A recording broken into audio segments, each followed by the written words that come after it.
वो विमली देखती है चमेली को, आंख का पट्टी खुलल, शंका का समाधान भइल, यानी शंका धीरे धीरे खत्म होके लागल।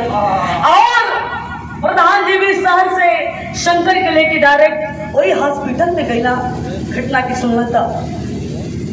और हम बाबूजी जब सारा मामला के सुनना कि हमरा पतो है कि शंका हो गई है, शंका से ग्रसित हो गई है, सारी बात के जब जलना कहना कि वह चमेली हमार पतो जगरा पे शंका करत रहा, आज वही हमारी बहू को जीवन दान दी है। क्या बात है? क्या करते हैं,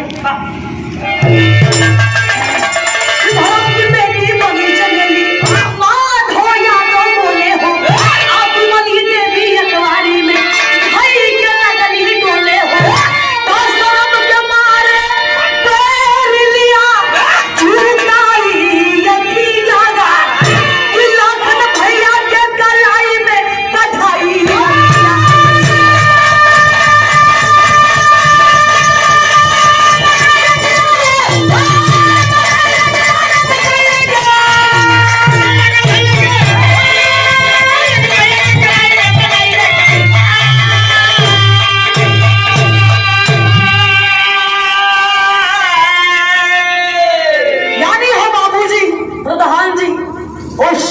चमेली को, शंकर की दुल्हन को धर्म की बेटी मानते हैं।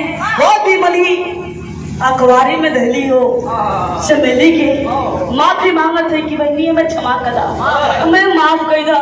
वो कुटनिया के चक्कर में हम भाग गए, लेकिन अगर कुटनिया में धान हुआ, दोस्ती का डोर मजबूत भई, दोनों परिवार का रिश्ता यानी दोनों परिवार का मिठास, दोस्ती का मिठास बढ़ल, रिश्ता दोस्ती का डोर मजबूत एकदम मजबूत हो गई।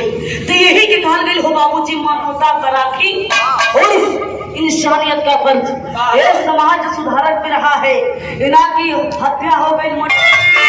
तुझे गुरु जी की फुलवारी